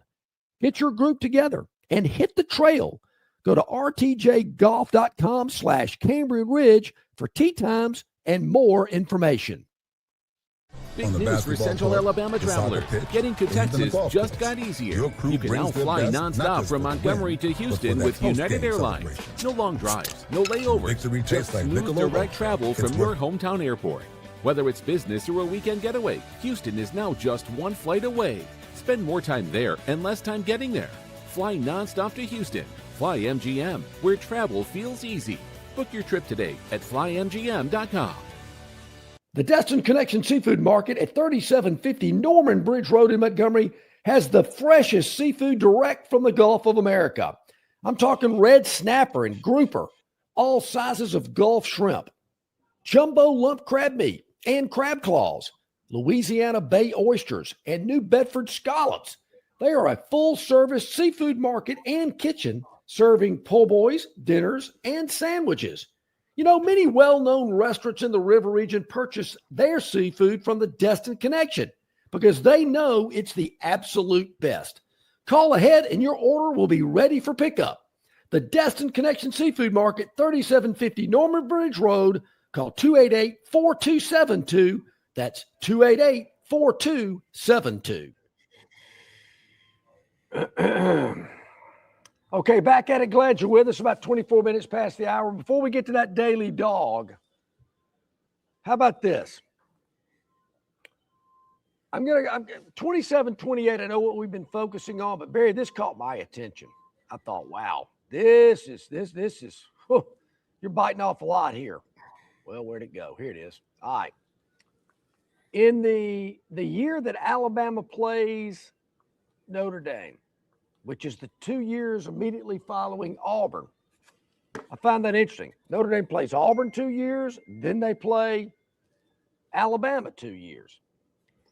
And it starts in 29. Auburn plays them in 27-28. Alabama plays Notre Dame in 29 and 30.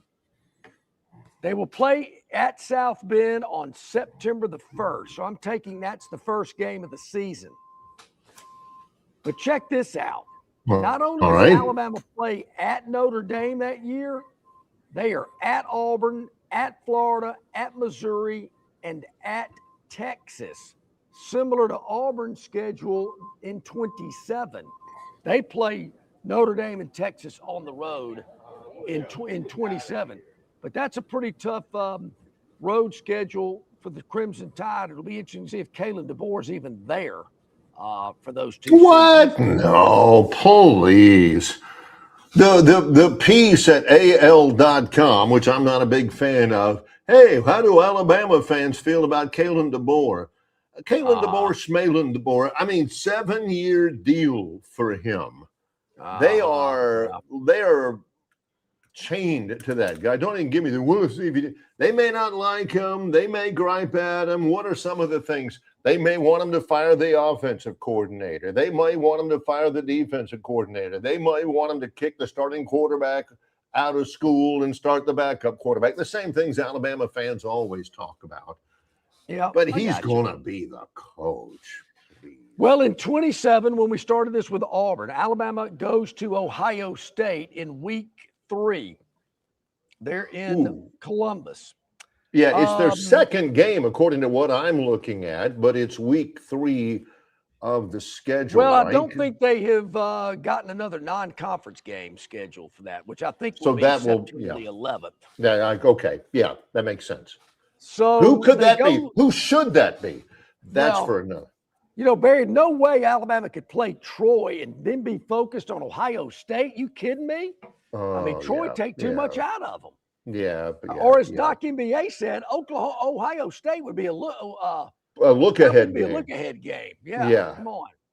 All right, so you got Ohio State. It looks manageable, Barry, because they're only on the road at Arkansas, Auburn, Oklahoma, and Ole Miss. They have Texas and Tennessee at home. So that seems a little more manageable for them there compared to Auburn's 27. Not great, but a little better. And then better, yeah. A little better. But then in 28, when Ohio State comes to Tuscaloosa in week 2, after a big game against the Panthers of Georgia State. How about this, Barry? Ohio State sandwiched between Georgia State and UT Martin? Wow. Yeah. I don't know. Maybe they're hoping in the Alabama ticket office that you're only, skimming over the schedule. Yeah. You see Georgia and you see Tennessee and you're thinking, oh, hey, those games are in Tuscaloosa.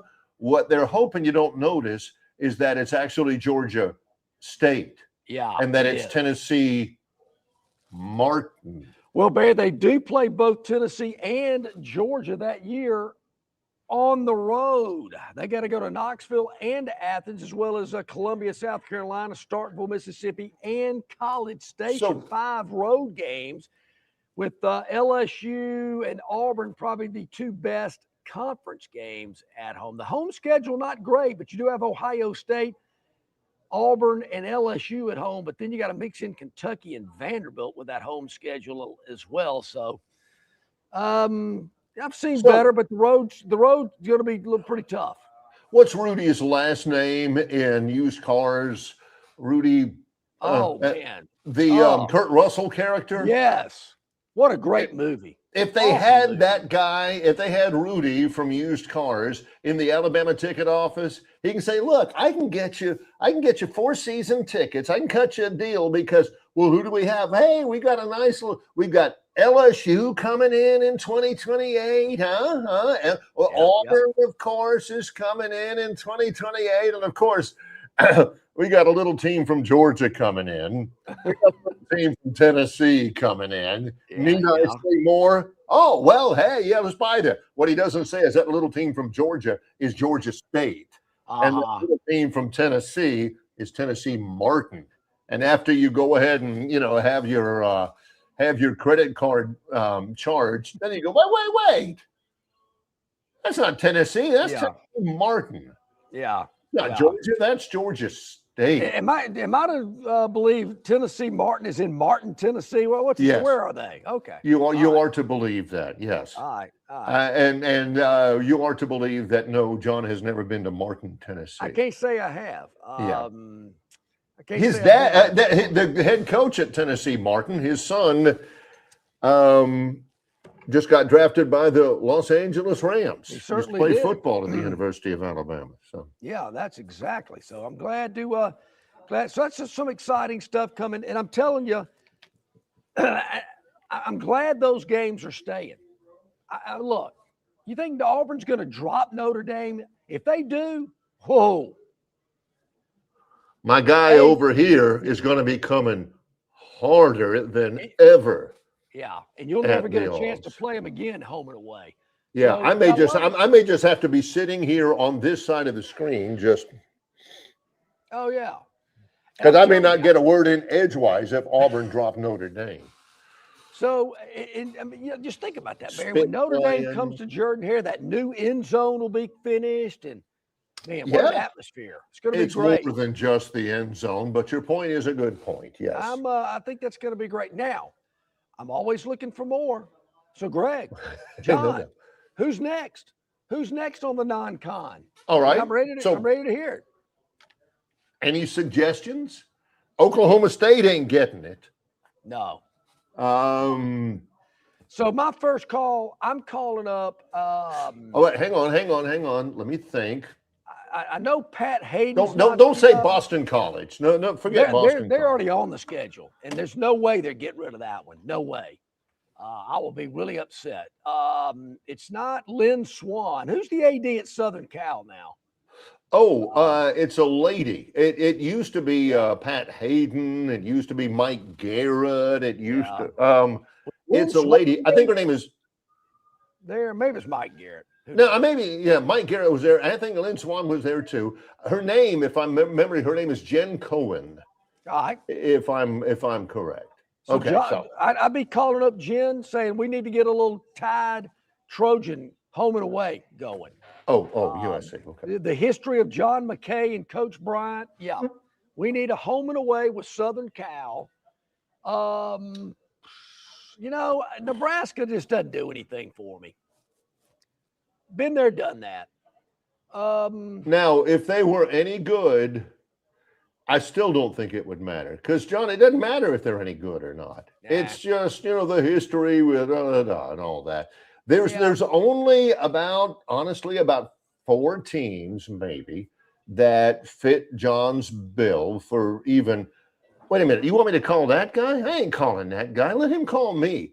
All right. Let me throw a couple at you, because my number one pick, and I thought you would have gone with this, if it's not USC and Notre Dame's already on the schedule. My number one pick for who you would like would be Penn State. I thought about them, Barry, but there's been such a long history with Alabama and Penn State. I mean, I wouldn't turn it down, but I want something new, something different. Been there. We went through the whole 80s. It was a 10-year series they played. It's great. Don't get me wrong, but it wouldn't be my first choice. All right, one more before we get to the Phantoms then. These two programs are at the upper echelon, including Alabama. They have been high achievers. There is a connection between the head coach and the University of Alabama. How would it strike you if Alabama offered a home and away? If Alabama offered, not if they received the phone call, but Alabama offered a home and away in Tuscaloosa and in Eugene, Oregon? No. Where I'd rather No. Where I'd rather go, because Alabama's played a home and away with this team before. I would be interested in a home and away with Kalen DeBoer's former employer, the Washington Huskies.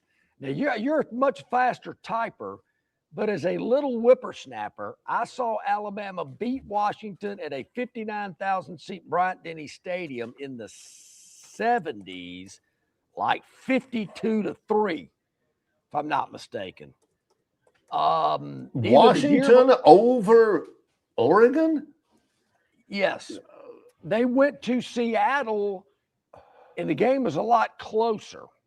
I remember I didn't go. My father went, said that the scenery was beautiful. It's at Husky Stadium right on Puget Sound, October 7th, 1978. Alabama 20, Washington 17. Close game. That same year, Barry, I think they also played 78. Southern Cal and Nebraska. That's insane. You're talking about some non-conference action. But I'd like to see that. I'd like to see them play Washington again. I mean, Oregon, I guess, it wouldn't Are you still holding that candle out for that 1926 Rose Bowl game that really got started? The Southern football and all this. That's a good point. There's a little history there. So, the Rose Bowl in the 26. Yeah, I think that's good. And I know it's a long trip. There's no doubt. But that one, I'd be okay with it. They're not top tier upper echelon. As you mentioned, there's only a few. You can't play them all every year. But, Ohio State, Notre Dame in a 4-year period, that's pretty impressive. I like that. Our buddy Fred Schuler, no relation to Heath, he says the USC AD, it is Jen Cohen, she was DeBoer's AD at Washington. She could make that happen. Excellent. All right, now John's warming up to it even more. John brought it up. He's thinking, this. All right. Will you forward that to Greg Byrne? Please. Yeah, you got to give me his cell phone number, and I'll make sure he gets it. Fred, move that. Yes. Oh no, hang on. Your cell phone number's blocked. He'd never get it. Hang on. Just give me his email. I think that would be. I like that. That's very. That's some astute digging you did there. I like. Appreciate there, Fred. Fred. And here's one. Play it at Seahawks Stadium, where the Seahawks play. No, you don't need NFL stadiums to jazz that up. You need to have it at Husky Stadium, where the end zone backs up to the water. So, LSU played Washington a couple of years ago, 3 or 4 years ago. Mm-hmm. Good friend of mine, he's a dentist in town, big LSU fan, went to the game. He said there's a big lake right there by the stadium. Yeah, it's Puget Sound. Anybody find it not difficult to believe that a dentist has to leave LSU to find people with actual teeth? Anyway. That's right. He married a girl from Montgomery. How about that, Barry? His wife was from That's how he ended up here. Yeah. Just to be fair. A few years ago, 2009, LSU beats Washington 31-23 in 09 in Seattle. But it's okay. Tough. I like that. You talked me into that one. Michigan, big house. Okay. I guess. Wait a minute. Alabama played Michigan in a bowl game just 2 years ago. To this day, John cannot remember what that bowl game was. No. 3 years ago? I mean, they played in the bowl game. No, not 2 years ago, because the game where Jalen Milroe, for some reason, had a quarterback sneak in overtime and didn't make it. It was the one before that when they played Michigan the year before that, and John couldn't have given two toots about that game. Yeah, no, wait, didn't they play Michigan? No, they played Michigan in the Rose Bowl. Then the next year they played them in like the Capital One Bowl or something. Well, I think that's right. Yeah. Something that meant absolutely zero. Okay. Yeah, I mean, I'm trying to think of the top of my. Now that Texas and Oklahoma are in the league, you can't use them anymore. So it would be Ohio State. It would be Michigan, I guess. Nebraska, no. Penn State, Michigan. Oregon is a much better get than Washington. I'm just saying. Okay, we'll take both of them. Nobody in the ACC. Florida State's broke. We don't want them anyway. Get through with them after this year and be done with it. They had enough resources to spank. Miami would be. Miami wouldn't be a bad. Auburn's playing Miami. I wouldn't mind playing them home and away. I think that'd be kind of neat. And for whatever we do, Greggy. Listen to him now. Listen to him. Do not get rid of that Boston College series. Just don't do it. Now, I know a lot of people out there going, what the heck's he all up on Boston College for? He is Go get your record book. Look it up. 83, 84, I believe it was. Back-to-back games. Bama lost them both. They owe Boston College. Ancient history. Those guys that played in that game are in their 60s. Doug and John Flutie still hasn't I was in school when that happened. I'm ancient then. It was terrible. Oh, it was so bad. Yes. Doug Flutie. Terry Good blows out his knee, was never the same player. I mean, having the game of his life. Future Heisman Trophy winner just ate us up. All right, here we go. We're taking a break before we get to the Phantom. Yes. Let's do the Phantom now, then take a break before the. There you go. All right. Barry, baseball been very, very good to me. That is a Garrett Morris character. I think his name was Chico Escuela on Saturday Night Live. Yeah. That's the only English he knew. Anytime they asked him a question, it would always be baseball. Very, very good. Yeah. Well, we dabbled into baseball earlier in the week, Barry. We had the Atlanta Braves, who were on a little winning streak as an underdog at home. Yeah. And they beat the Chicago Cubs, won the game. Didn't beat them last night, but you know what? That wasn't the dog last night. So who cares? Who cares? Last night, Barry, we had a team that obviously nobody's paying attention to because they're doing pretty well compared to years past. Right. And that team was also a home underdog at plus 120. I'm talking about the Chicago White Sox taking on the Kansas City Royals. And at that time, and let me check the box score real quick just to be sure. It was tight early. KC got a 1-run lead in the top of the first, but Chicago came back, took a 2-1 lead. Nothing happened in the second. Put on 2 in the third, 1 in the fourth. We're on cruise control at that point. Things looking great. Tacked on 1 in the bottom of the 8th for insurance to win it 6-2. It was awesome. What is that? They sweep the series over. Yes, they do. So, I mean, they win 3 straight against the Royals. So the question is not, why did the Phantom choose that one? Because that sticks out like a sore thumb. My question is, why were they an underdog? That's exactly what I thought. The Royals are terrible. Similar to the night before, Barry, when Atlanta was an underdog. I kind of wondered about that. So you look around at the schedule today and what's looking, who is a home dog today? Detroit's a home dog today at 5:40 on Apple TV, as a matter of fact. So there's several out there that you could maybe take a shot at. Detroit, not playing overly well, nor are the Toronto Blue Jays, who have. This is difficult for the Phantom because he can't make out what some of these TV networks are. Like, what is CINR? What is MARQ? Yeah. Don't get it. All right. But, Barry, we're going back to basketball. Good. And This is I understand betting on this basketball. is a swing game, if you will, because we've had 2 down, 2 up this week. So this is for a winning weekend tonight. Ooh, it's a biggie, Billy. It is.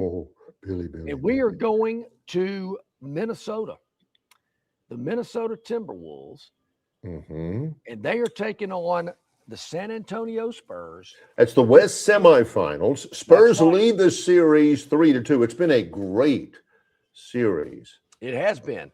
But Barry, here again, the home team is catching 5.5. They're catching 5.5 here. We're going to take them. We are taking the Minnesota Timberwolves plus 5.5 to, I'm not going to say win the game outright, but they're going to cover the spread. There we go.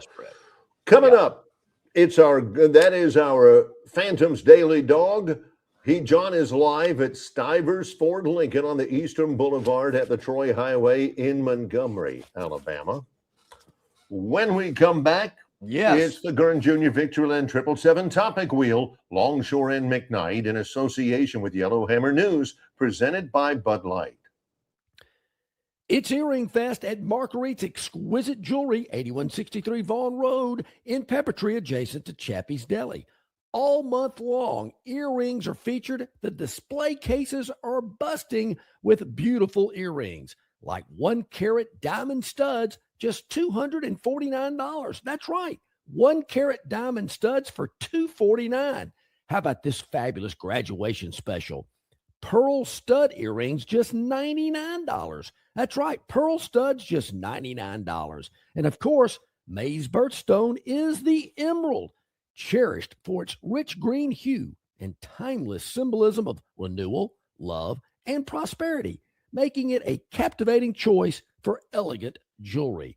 So many emeralds to choose from, so many fabulous, beautiful jewelry items to choose from at Marguerite's Exquisite Jewelry. Go by and see them today. Open 7 days a week, 8163 Vaughn Road in Peppertree.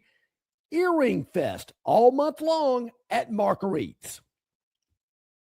In sports, if you think joy only happens after you win, think again.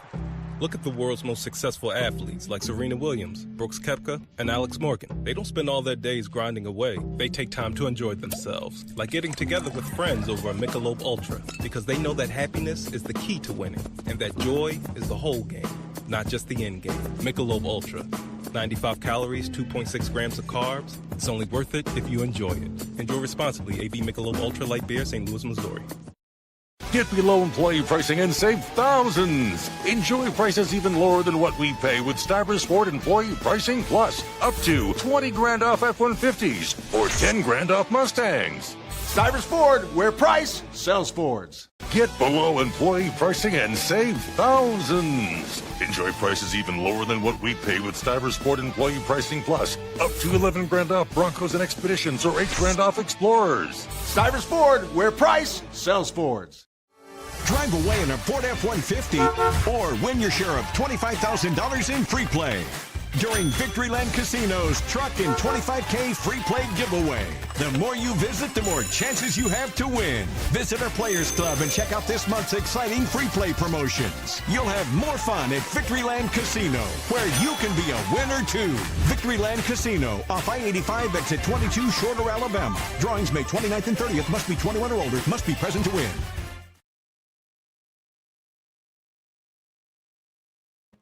Whew, couldn't believe I made it back, but did it. I'm faster than I thought. We're here live at Stivers. We got about 13 minutes to go until the top of the hour. Before we get to the wheelbarrow, I got to tell you this. Unbelievable. Oh, boy. Below employee pricing. Below employee pricing. There's employee pricing, and then there's below employee pricing, where you'll say... And there's nothing lower than that. It's like 0% APR. There's nothing lower. Employee pricing with Employee Pricing Plus here at Stivers Ford in Montgomery, up to 20 grand off new 2025 F-150s, up to 10 grand off new 2025 Mustangs, 11 grand off new 2025 Broncos, 11 grand off new 2025 Expeditions, or as low as 2.9 APR, and new 2026 Explorers up to 8 grand off. They're all here at Stivers in Montgomery, where Price sells cars, trucks, and SUVs. And I cannot stress enough, this isn't 4 or 5 they're trying to move off the lot. It's every vehicle on the lot, and nobody stocks more, nobody sells more than our friends here at Stivers Ford in Montgomery. Yes. Now, just down the road on I-85, exit 22, as the shorter exit, is Victoryland 777 Casino. And they are proud to be sponsors of our program, and they're the ones that bring you the Victoryland 777 Topic Wheel. 6 topics curated by Gurn Jr., our producer. He comes up with the topics. He comes up with the titles. He puts them on a big wheel. John loves the colors. If it was a black and white wheel, John wouldn't be into it as much. But, I mean, you got green and red and purple and all this kind of stuff. Yep, John is a big about the colors. So here we go. Don't have any idea what any of these are. Let's spin. We're seeing the first time just like you. Yes. All right. We start with blind date. Oh, never liked a blind date, Barry. Never liked a blind date. No. Atlanta. Is Atlanta? Pandas are set for a blind date. Now, pandas are notorious for not being very amorous. It's hard to get pandas to mate.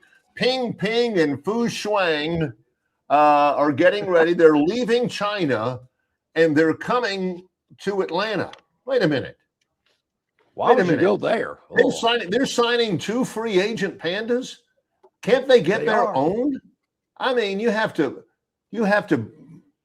into the free agent market. You're signing. They've never met. They're sent to Atlanta as part of a new 10-year conservation agreement announced ahead of President Trump's visit to China. They can't wait to meet Ping Ping and Fu Shuang. Lun Lun and Yang Yang were big attractions back in '99. They had 7 cubs together, but they went back to China. It's the only country where giant pandas live in the wild, but they do. There's one thing that they do, and that's it. They eat bamboo. They don't eat anything but bamboo. They got pretty good temperaments and all that kind of stuff. What they don't do is they don't get busy very often. Yeah, Barry, so, you wondered about pandas in the wild. You just never see many National Geographic series with wild pandas out in the woods. They don't do anything. I mean, they don't hunt. They don't get salmon in the river. They don't climb trees and eat berries. All they do is they eat bamboo. That's it. That's their thing. All right. Let's see what's next. 5 to go. It'd be pretty boring if you. Yeah, you ain't kidding. Like put a GoPro on a panda or something. Tardiness, something John majored in high school. Yes. Man, you ain't tardy slips. Remember those? Oh, how about this? Oh, this guy, this guy. He says all right. This guy's name is Garrett Higo. He's from South Africa. He was late by a minute to his tee time yesterday at the PGA Championship. He got he was supposed to tee off at 7:18. He got there at 7:19. Cost him 2 strokes. He said, I wouldn't have been late if I knew I was running late. What the heck does that mean? Now, John knows this. I have got several phobias. One of them is being late. I'm always there early. He says, but he said this, and I wanted to ask you about this when I read this. He said, if you know me, I'm very casual, laid back. I don't want to be there 10 minutes early. Oh, that'd be excruciating. That sounds like John Longshore. But he says, everybody likes to be on the practice tee right until it's time to tee off. You don't want to sit around for 10 minutes and get cold. Is that true? I mean, they always wait, and then here we go. I got 2.5 minutes to get to my tee. I like to. His caddy was screaming at him to get into the tee box, but he's like, no. And he did get. They showed a video clip, Barry, of this young man on the putting green with a timestamp 7:18. So he's on the practice green putting when he should have been on the first. When he should be. That which stuff is not far away from drives each other, but me he was. crazy. They did show him the video. Hey, here's where you were.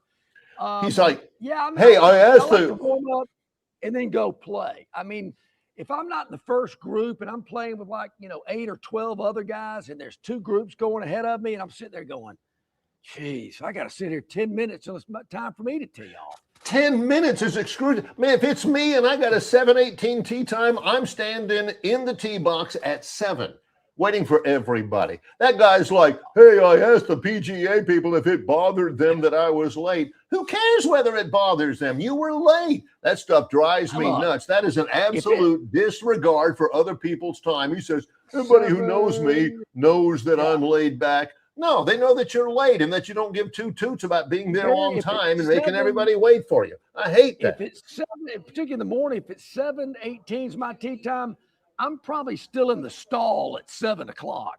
Then I'll go hit a few. Then I'll be on the tee at 7:18. I couldn't live my life that way. I hate being late. And this guy's like, hey, anybody who knows me knows that's who I am. No, it wouldn't be who you are if you looked at your watch and made a conscious decision to be on time. Drives me crazy. Folks, that's why this partnership has been around 30 years, because opposites attract. I mean, Barry does it one way, I do it the other. Off screen, ask Kelly. Kelly will ask me, she'll say, where's John? And I'll look at my watch and I say, Kelly, it's 6:45. He's probably on the interstate. Geez, he ain't here. Okay, so there we go. All right. That drives me nuts. I'm glad you put that one on there, Gurn, Jr., because that one, I'm like, there's no excuse. No excuse for being late. Believe it, I was tardy in high school a lot. Believe it or not. I mean, if you had a flat tire or something like that, that's one thing. But he says, that's just me. No, it doesn't have to be just you.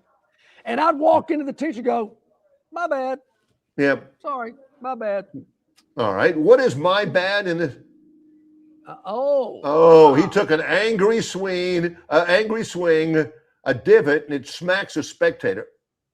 Yeah, he's mad. Oh, got him. He says, hey, did I do that? I am so sorry, ma'am. I apologize. Look at this lady's face right here. She's like, what? That old lady right there, she's like, smacked him. Oh, he's a marshal. He's like he knows what he's getting into. He says, man, I'm so right. Whack, hits the guy in the face with the divot. Ooh, that lady behind him, if she had a gun right there, she'd be like, you. What did he say? Do you do this, John? Do you do this when you're looking at the replays on some of the PGA telecasts and you're looking to see what the crowd reaction behind him is?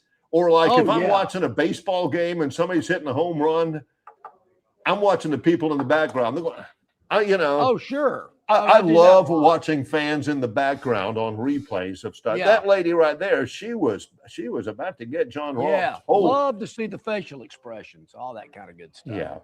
All right, 3 to go. I think we can squeeze them in. What do we got here? Like in the Yes Sir Vern Lundquist Jack 86 Masters. Watch the people in the background. Ooh, not the locks, not the livestock, not the locks.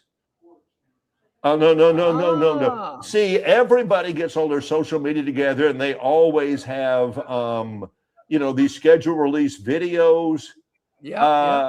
Trevor Lawrence getting his hair cut. Okay, you got to run this, Gurn. I have not seen. No way. This. I mean, maybe trim, not all the way. This. Number one, he needs to get a haircut just because it'd be a pain. It looks like he got married too. I do want to have that. That Jaguars barber robe on. I do need to have that. And everybody's like, "Oh my gosh, Trevor got his haircut." No, he didn't. Barry, I would probably think there's some shops in Jacksonville that have those type of things. Whatever. I want one. I don't have enough Jags gear. Love the Jags. Okay, some of those are pretty good. There was one I was poking fun about Mike Vrabel and that NFL reporter. Yeah, a little bit below the belt. All right. Yeah, that was good. All right, let's see what else we got. Reinstated. Well, Gurn's on a heater here. This is good. Reunited. Oh, yeah. Whoa. John says, why? Arkansas last month got rid of, this is Arkansas. This is an SEC program. They got rid of men's and women's tennis, to which John's reaction was good. Well, now they've got a couple of people that have kicked in a little bit money. And they're reinstating. It's a bad look for Arkansas because it makes it look like Jason Caldwell. So they're having a bake sale or something like that. Yeah. John's like, wait a minute. They raised emergency funding from people who love Arkansas men's and women's tennis, and they're going to keep it there. Couldn't that money have gone into NFL to NIL to where Arkansas can have a decent football team? Come on. What are you doing? Arkansas spent $2.35 million on tennis last year. Couldn't they spend $2.35 million and get themselves a decent running back? Wait a minute. That's what John's thinking. Wait a minute. $2,350,000 going to tennis. It doesn't bring in a nickel. When John saw that, whenever we reported on that they cut men's and women's tennis, John's like, good. Maybe that'll get other people seeing the light. Now they're reinstating it, and John's like, what are you doing? I mean, who is funding this? All right, last one. Got to spin it to make it official. Yep. Here on the Victoryland 777 topic wheel. Victoryland, see if we can throw where it you can up be there. a winner too. The truck and buck giveaway. The more you visit Victoryland, the better your chances of winning. All during the month of May, this not month. just this. That's right. Yep. Winners and losers. Steely Dan had a schedule. The NFL schedule, the Cardinals are just left out. I mean, they're just, NFL doesn't care about them. Yeah. The winners, the Texans are good. The Texans are up and coming. The Rams, 7 primetime games. 7. Really? Meanwhile, the Cardinals have 0. That is, Barry, that's interesting. I didn't realize the Rams were on prime time so often. And I'm quickly checking the 49ers. Well, their first 4 games are at home. Well, they're going to Australia. They're at Atlanta. They're at Dallas. They're at New York. They're going to Australia. That's the only big deal. They ain't traveling. Please. Yeah. That's enough. All right. Here at Stivers Ford in Montgomery, where price sells cars below employee pricing is in effect. With employee pricing plus here at Stivers Ford in Montgomery, you're going to save thousands on the F-150s, Mustangs, Broncos, and Expeditions. New 2026 Explorers as well. The lot is loaded, full of vehicles. Come by and see our friends here at Stivers, where price sells cars. Back again on Monday for our producer, Gurn Jr. and John Longshore. I'm Barry McKnight. It's Longshore and McKnight in association with Yellowhammer News, presented by Bud Light.